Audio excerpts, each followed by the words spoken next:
Hi, I'm Mike Thompson. Welcome to Fast 5 Echo. 5 more quick projects that I simply didn't film at the time and weren't quite worthy of their own videos.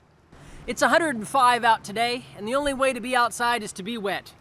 And even the pool's over 90, so it's not terribly refreshing. All the projects in this video are geared towards summer. Check out some of the stuff Alex came up with. This is Alex's motorized hill rider.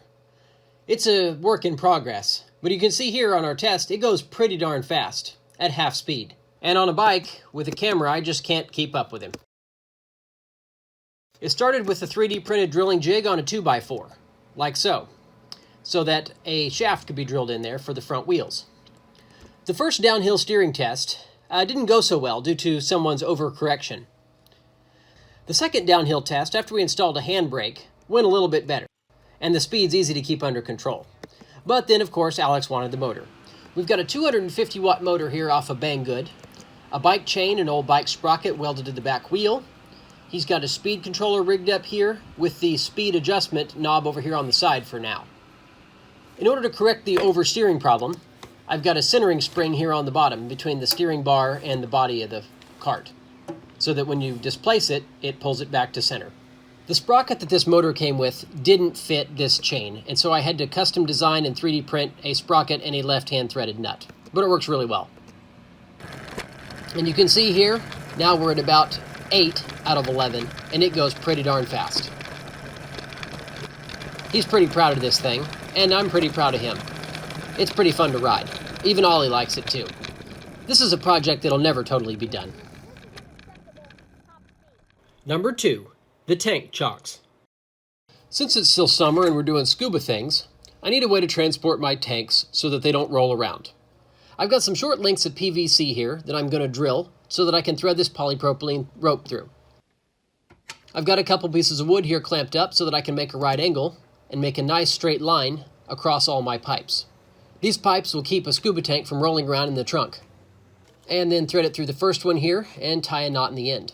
Polypropylene's kind of hard to tie. This is 1/4 inch. It's that free stuff from Harbor Freight that I got because I bought something else. I haven't seen this on sale in a while, so this is probably a one-time deal. 50 feet of blue polypropylene. But it works perfect for this.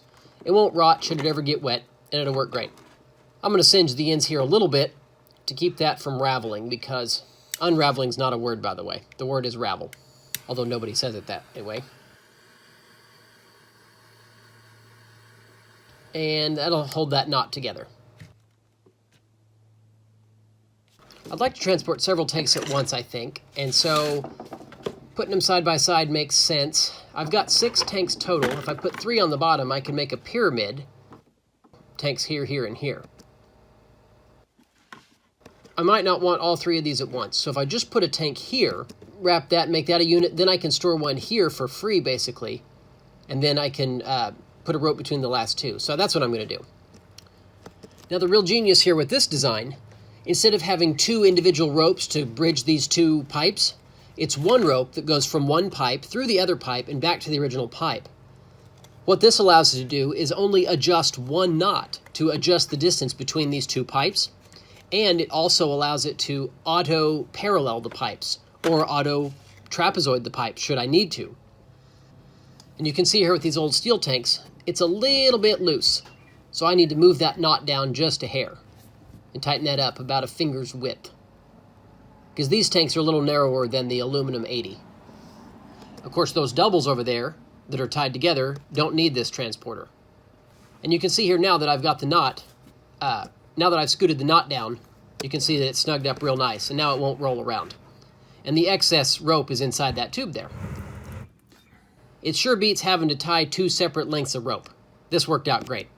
Number 3, the tank refinishing. This old pink scuba tank needed to be a new color.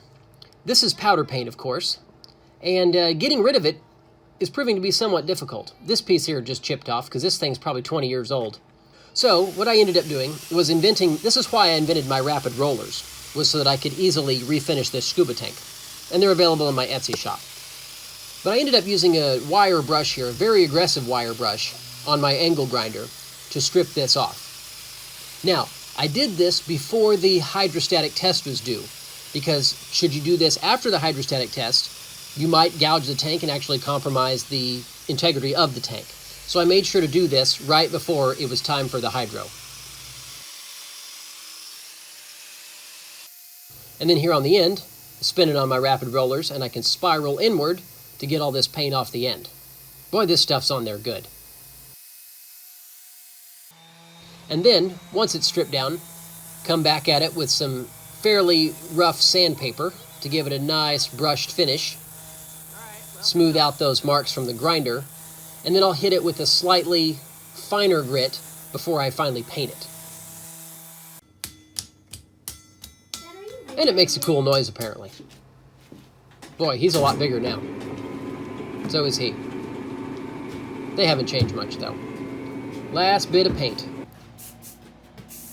This is a metallic blue that I really find attractive. So this worked out really great. Blue and then 3 coats of clear to protect it. And look at it, it's all done. Look at that luster. Looks a lot better than that hot pink ever did. And it looks pretty good in my pony clamp right next to the pony bottle as well. That's also available on Etsy. Number 4, a snow cannon. So we cut the bottom out of a 5-gallon bucket like so. Then I drilled 8 pairs of holes equally spaced around the perimeter while Alex works on the fan over there. And then we zip tied on some little mister fittings. I think these were from Banggood as well, but pretty much any home store sells these. This little 1/4-inch tubing here goes between each one, and then we zip tie them on. We were making a snow cannon, or so we thought. How much pressure? You'll see here in a minute how this turned out. All over the place, 60 to... Turns out we actually used it for summer cooling, which worked out a lot better. It was a lot better bang for our buck there. So we aren't going to use these, and plus they have these special... I've got this Honeywell fan mounted in the center of the bucket on these little blocks you can see there, little pieces of plywood blocks to keep it centered. But now I'm heating this carriage bolt so that I can melt it basically into the bucket to serve as a pivot point when this thing gets up on its mount on the stand. The idea is to sink that shoulder into the wall of the bucket. It's nice. Perfect. And so you can see here my snow cannon didn't quite work. Even though it was well below zero, there's a lot more that goes into making snow than shooting fine particles of water into cold air. You can see this entire thing iced over. We got some really nice little icicles and some awesome little flower-shaped fans here coming off of each nozzle. I mean, it shot water really well, and this thing works great in the summer to beat the heat. But, as a snow cannon, it failed quite miserably. All it did was shoot water that then froze when it hit the grass. You can see there, it did not freeze in midair like it should have to make snow. You have to inject air and all sorts of other things. Making snow artificially is an extremely complicated process, and this was not the way to do it. But you can see out there kind of where the white band out there of where my mist landed compared to the ice storm that we just got last night. It's a definitely different color of ice. It works great to beat the summer heat, whether it's on the stand or not. Number 5, the Snuba System.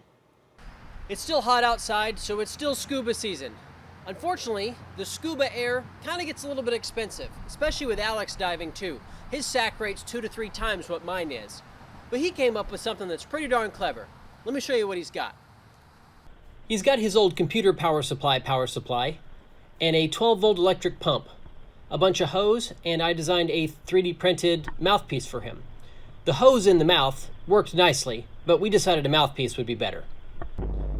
And you can see here, even though it's free flow, it works quite well. I've got the side exhaust, like I invented for my Micra scuba regulator some years ago. And when you inhale, and when you exhale, you exhale. Works just great. There is a TPU printed exhaust valve in the middle, much like the ones that you find on scuba systems and snorkels. But this pool is only about 8 feet deep, and it works just fine down to that depth for one person. This is pretty awesome, Bubba. Well, I'm super proud of him for coming up with that. It's really, really cool, saves us a decent bit of money, and it sure is an awful lot of fun. You can see that there's really not a lot to it, so it's something you could probably do yourself. Just don't be afraid to give it a try. Go ahead and subscribe if you haven't already. I'm Mike Thompson, and thanks for watching. I really appreciate it.